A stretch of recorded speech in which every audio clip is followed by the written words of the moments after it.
Do we have audio now? Now we should have audio. Okay. Can we start all that over again? Getting all these moving parts together is pretty difficult. And because I'm trying to, part of the problem is I'm trying to get, okay, buffering, no sound.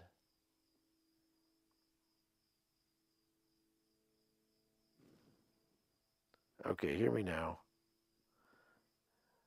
And it's buffering. Okay. You hear me now. There is sound. Yay. Okay, I can see chat. All right. I wish there was a way that YouTube doesn't really give me a way to actually try all this out before we go live. So I'm sorry about that. Okay, where was I? Let's start over. Take two. Okay.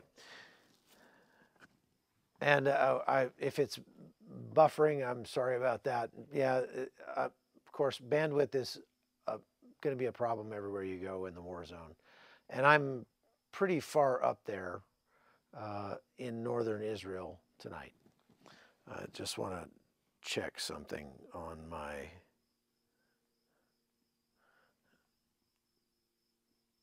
Let's check what kind of speed I've got out here.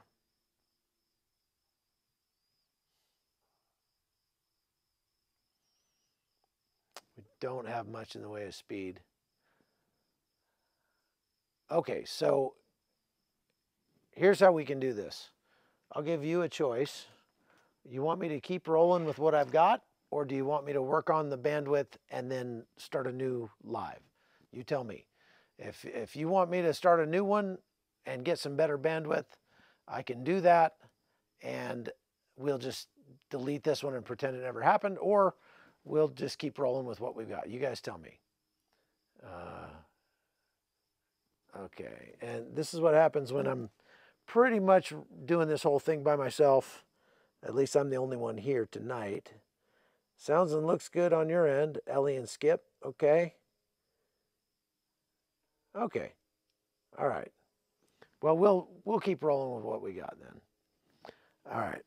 So let me give you an update on what's going on, and I'll start with where I am in the north, and then I will move on to what's going on elsewhere in Israel right now during the war. Right now, all eyes are sort of turning to the north because we're wondering what's going to happen tomorrow, and let me explain why. Hezbollah obviously has been firing rockets across the northern border since October 7th, since the beginning. That has picked up since the ground invasion began in the south.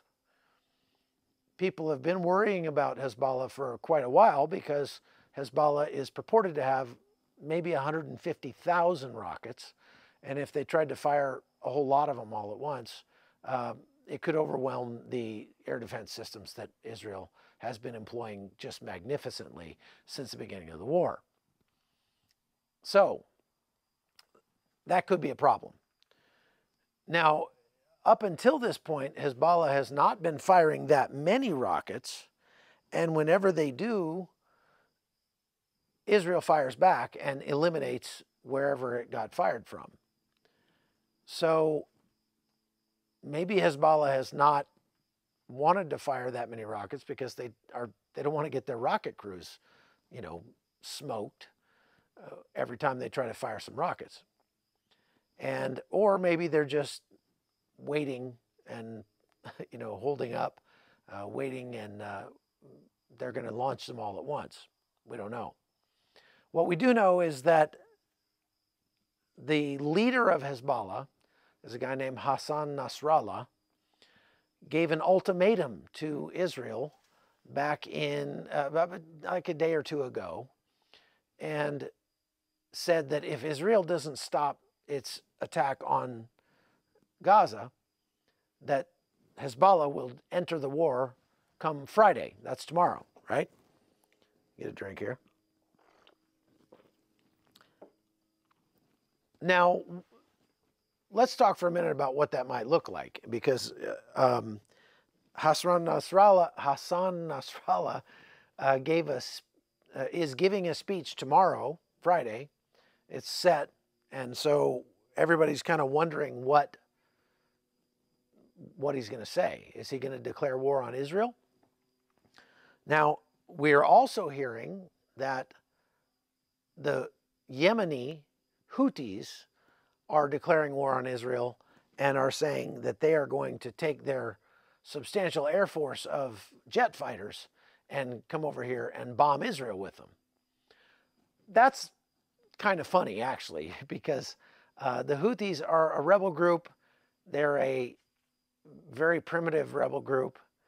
And they do actually have some jet fighters, because they took over the capital of Yemen in Sana'a some time ago and captured some military bases that had some jet fighters on them. But that doesn't mean that any of those fighters still work, because those things have to be very well maintained.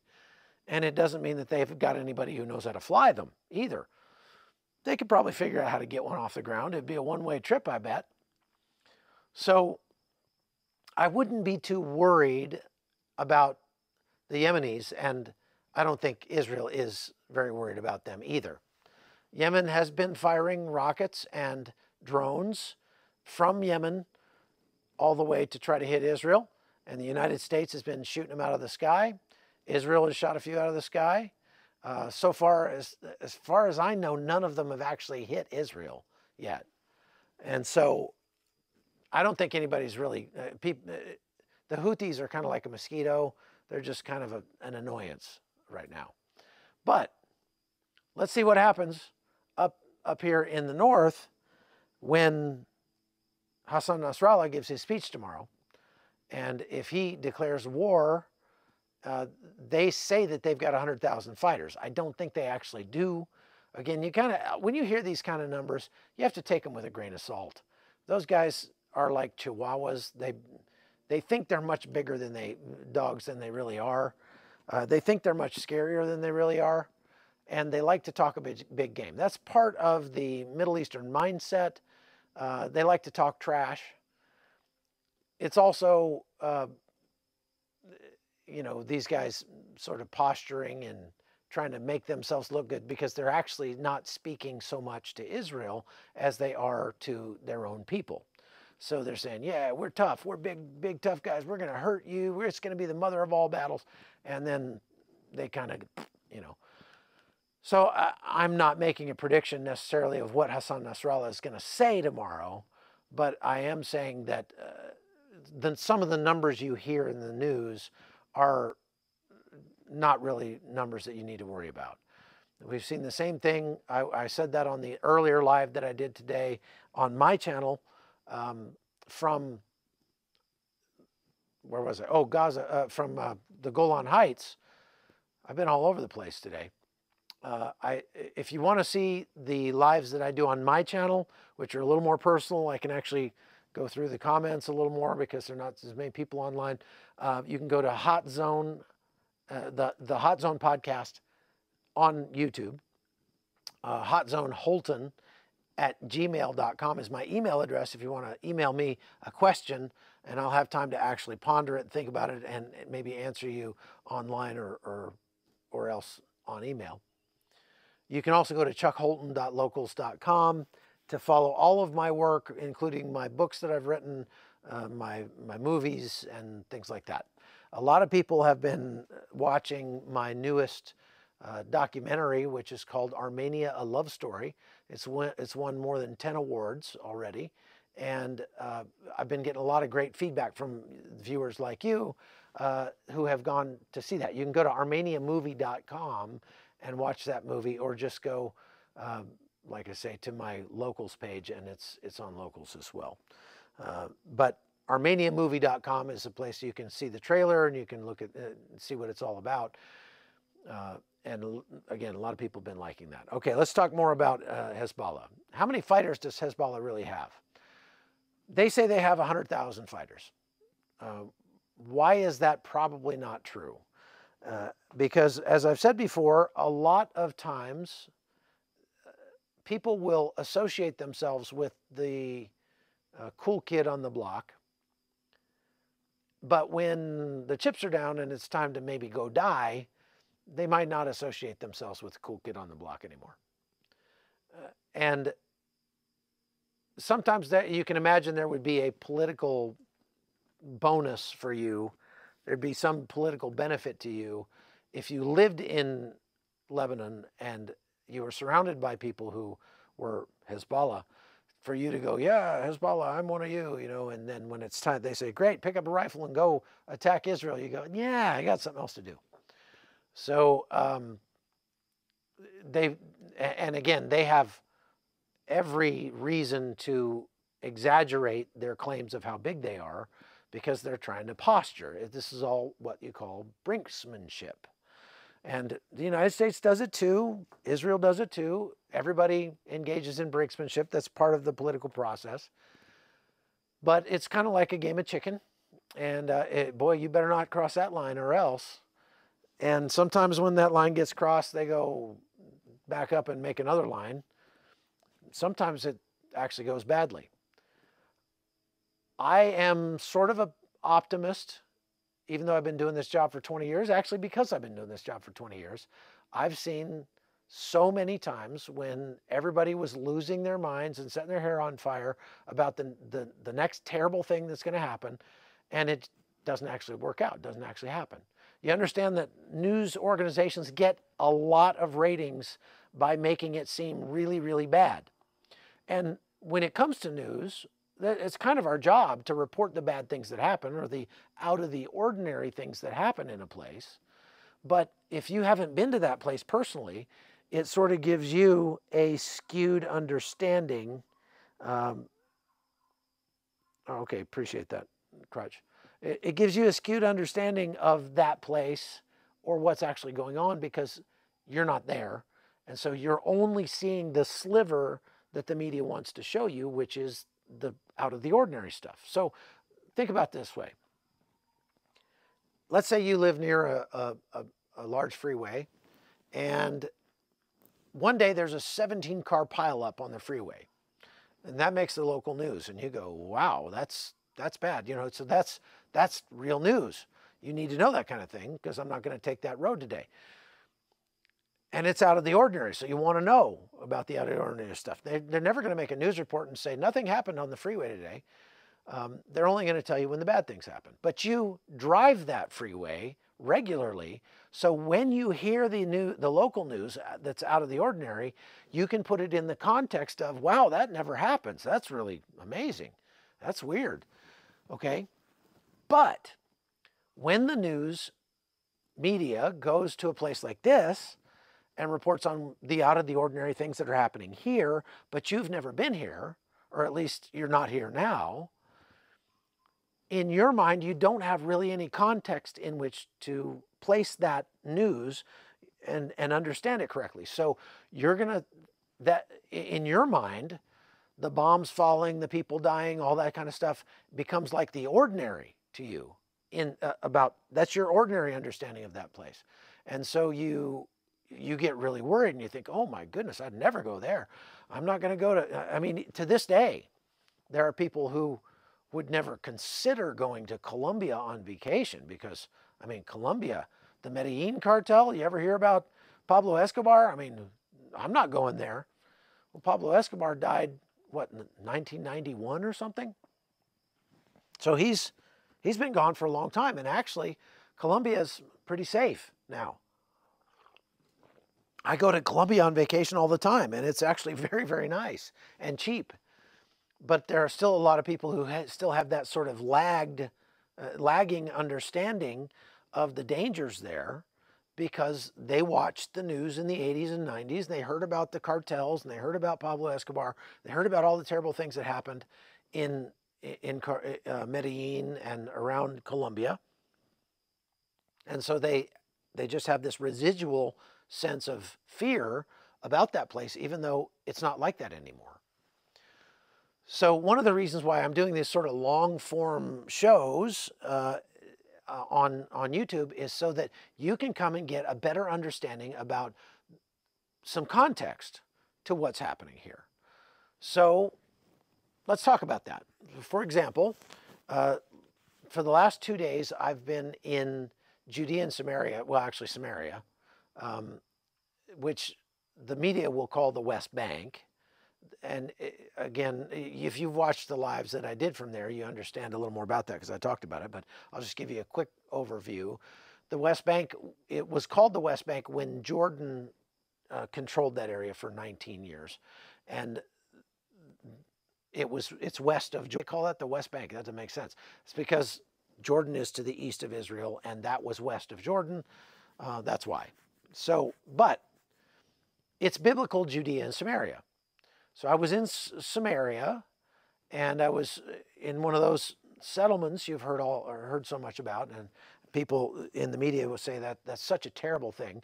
I explained, you can go back and watch the previous live that I did that talks more about that, or you can go over to my website today. My YouTube page at the Hot Zone has an in-depth explanation of the different zones in Judea and Samaria, and who can live in each zone, and why you have this sort of craziness going on between the Arab Palestinians that live in the A zones and the Jews who live in the C zones. Today you had an Israeli who was murdered in one of the B zones. That's the place where they can kind of both be. And I drove through one of those to get here. And there was an Israeli driving through one of those, and he got shot by a Palestinian today and murdered. So those B zones are becoming very, very dangerous. The A zones are certain death, really, for an Israeli. I was told about some Germans that came, and they wanted to identify with the Palestinians. We're going to stand for Palestine. And so they rented a car at the airport, and they drove into the A zone and were promptly pulled out of their car and beaten within an inch of their life because their car had it's not funny, their car had a license plate on it from the airport that had a Israeli flag on it. And so they burned the car, they beat the tourists, bad all around. Suffice it to say that in the A zones, only really Arabs and non-Israelis are welcome. And in the B zones, those are getting pretty dangerous too right now. Even the C zones are dangerous because Arabs can live in the C zones. It's not, they say it's an apartheid state. An apartheid state would be, there are places where Arabs are not allowed to go, where Palestinians are not allowed to go in Israel. And there's not. There are no places in Israel where Arabs are not allowed to go. And there are Arabs that live all over Israel, not just in the West Bank and not just in the C zones of the West Bank, but all over Israel, point, period, end of story. Arabs can hold any position in Israel. They can be doctors, lawyers, they can be in government, whatever they want.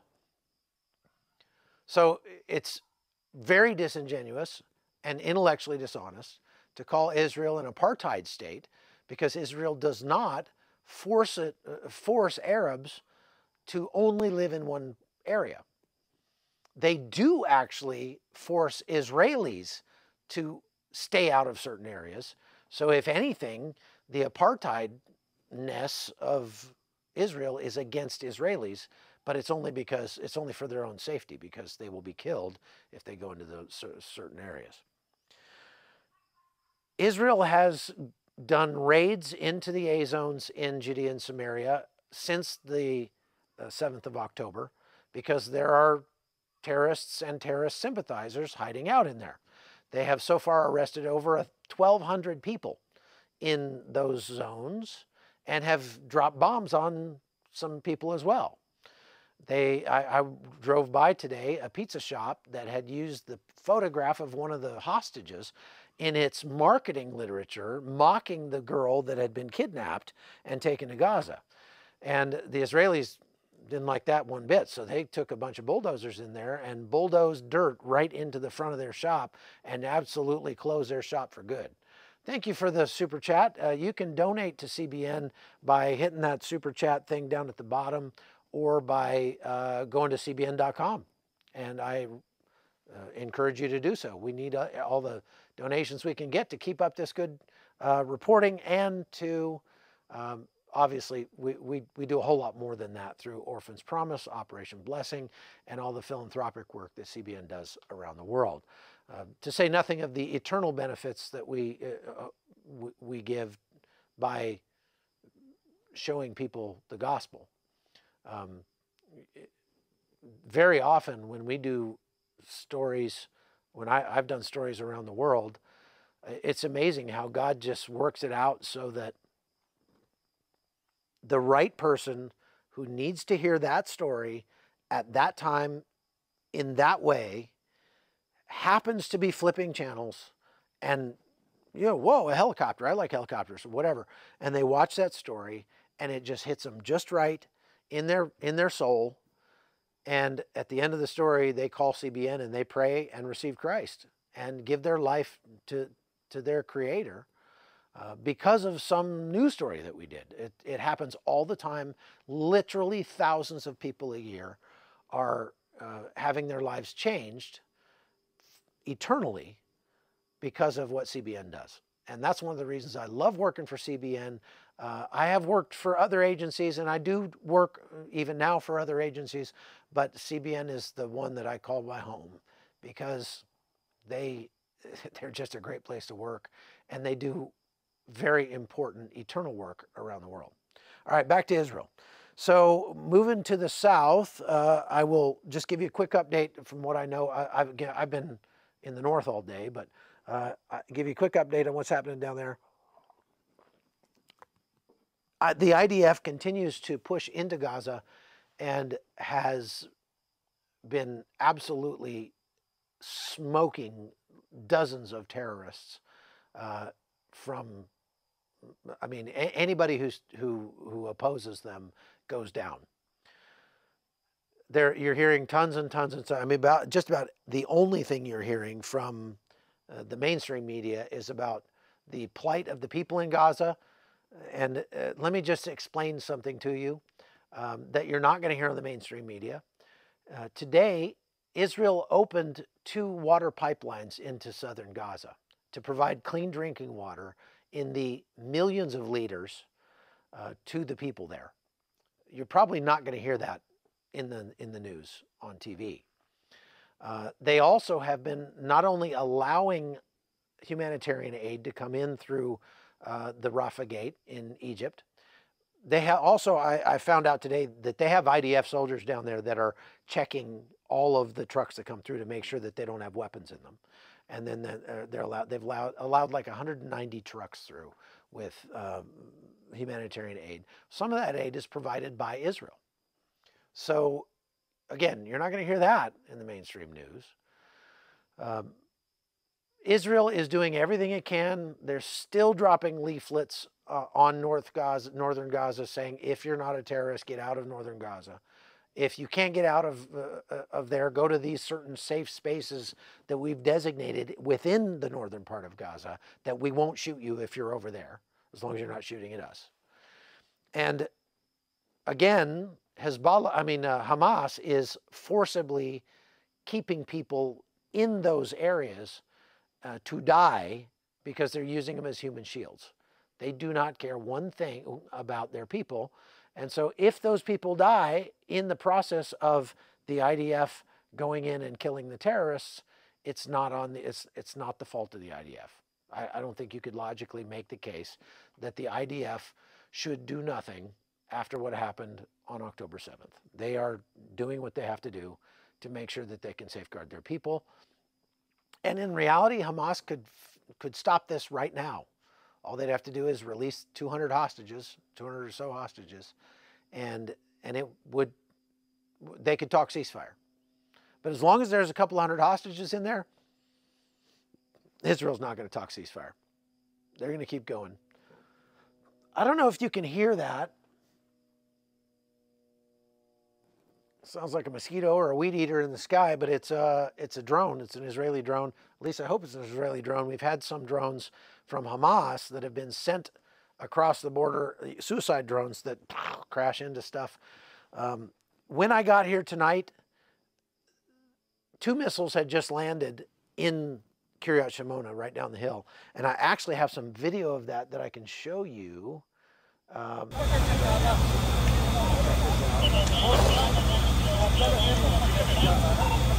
see if you're hearing that now. Let's turn that down.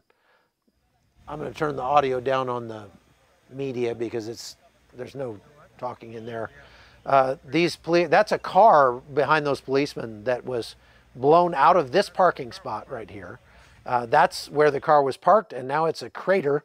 I'll play that video one more time. So you see the police and first responders there. They're arguing with a journalist, telling him to get out of the way. That charred hulk right there behind the white car, behind that policeman, is what's left of a vehicle.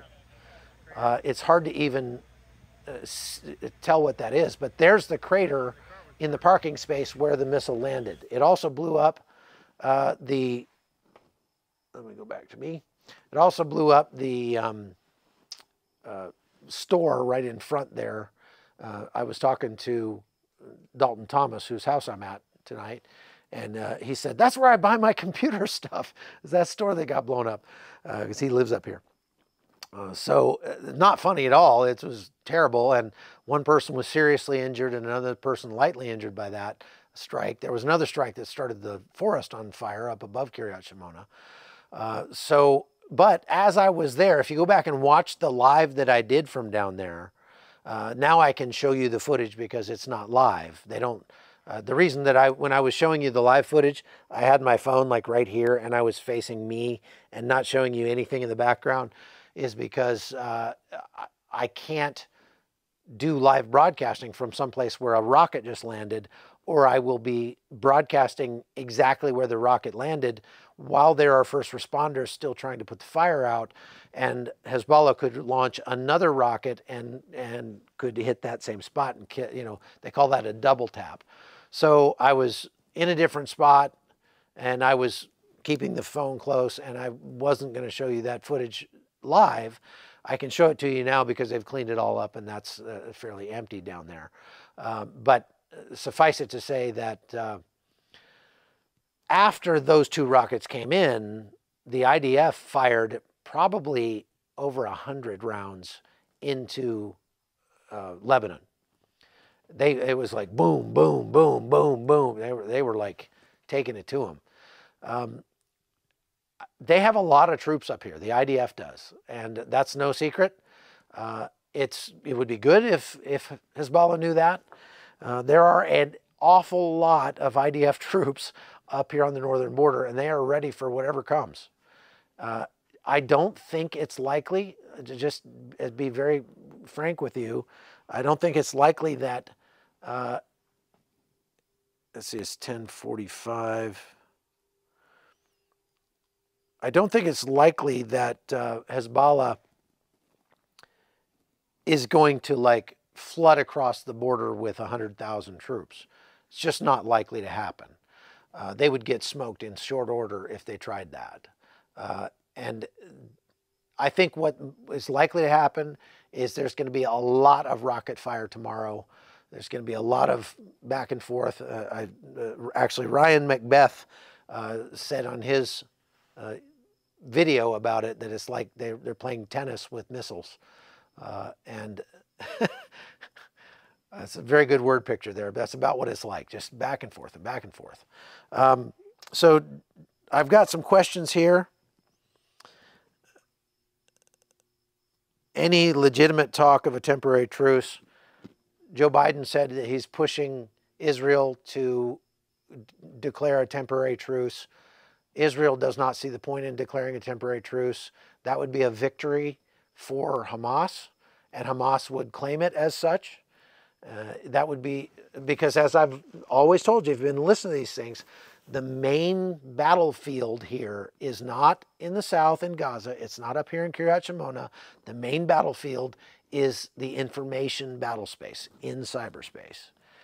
And they are trying to shape public opinion, and any show of weakness on the part of the IDF, on the part of the Israeli government, is going to be taken as a win by Hamas and Hezbollah.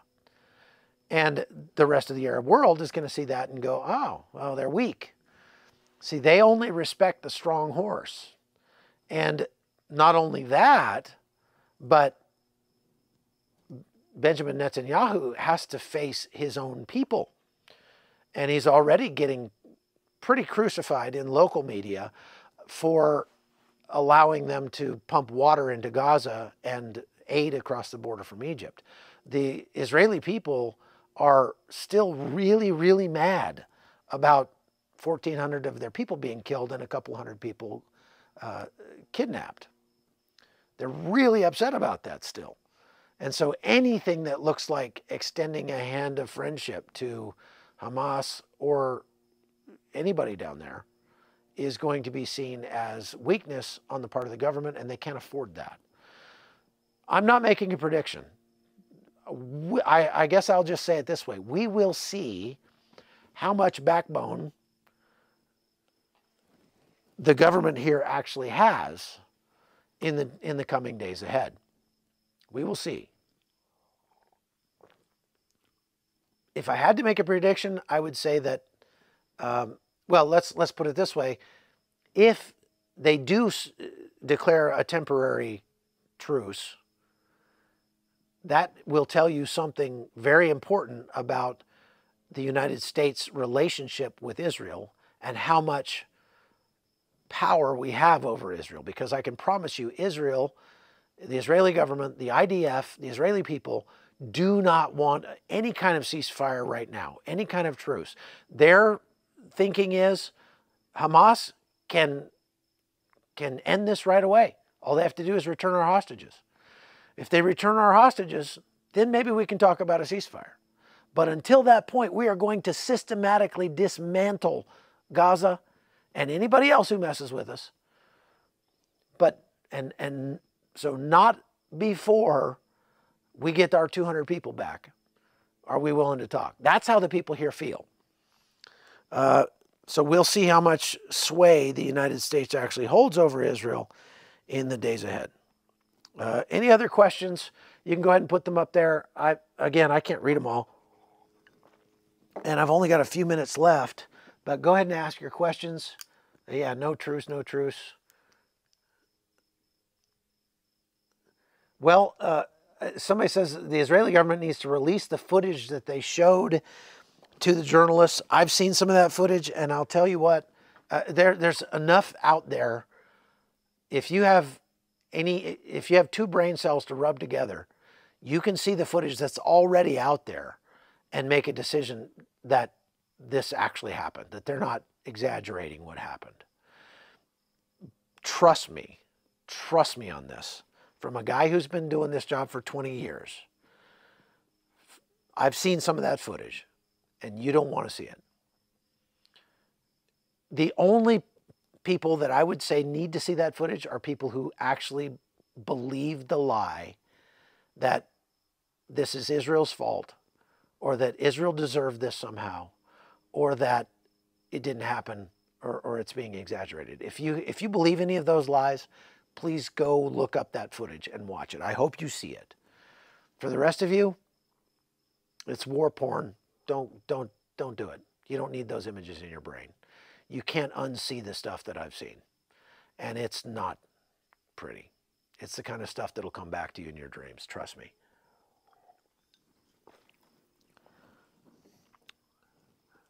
Folks, I've got about 5 minutes, so I've got to, I'm going to have to sign off here pretty quick. I really appreciate all of you who are watching, all of you who are sending me messages of support. It's very kind of you, and especially I really appreciate all the people who are contributing, who are actually giving to help keep us on the air. That means everything. I mean, it's like watching people pay my salary right there, and I really appreciate that. The people here in Israel need your prayers more than anything. That's the most you can do, is pray. If you want to give, you can give to CBN and it'll get here. We've got lots of programs you can give to Operation Blessing, ob.org, and that's CBN also. or you can give however you want. But we appreciate your support. We appreciate that you keep watching, and please pray for Israel. I'm going to do that right now. So let's end this thing with prayer.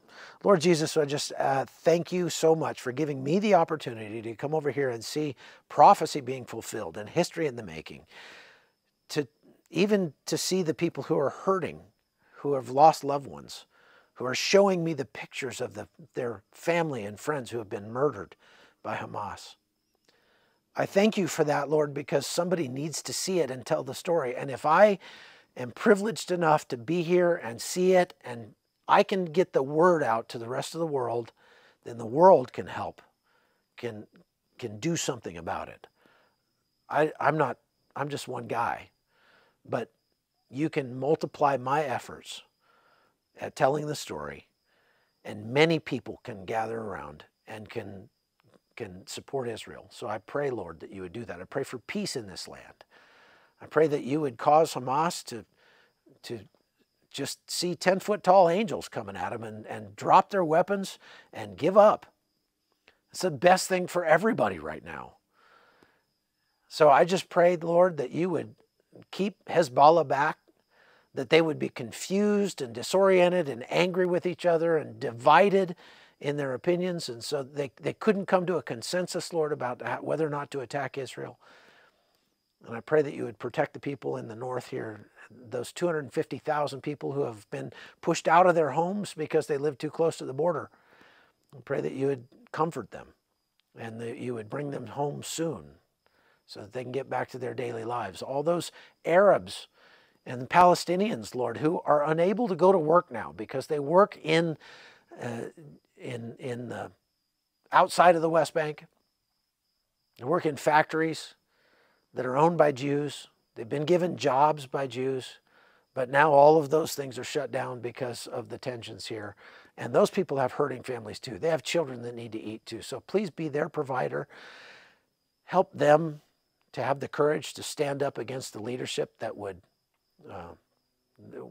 try to whip them into a frenzy and send them against the Jews. Lord, I pray that you would help them to see through those lies that they're being told. And I pray that people could live in peace here so that I can go home and they can go home and everybody can go home. And wouldn't that be great? Thank you for the people who are watching. I pray your blessings on them as well. We pray in Jesus' name. Amen. All right, folks. Thank you so much for watching. I certainly appreciate it, and I will be back again tomorrow. Share this and like it with your friends. And again, you can follow me, The Hot Zone at YouTube, or send me an email, hotzoneholton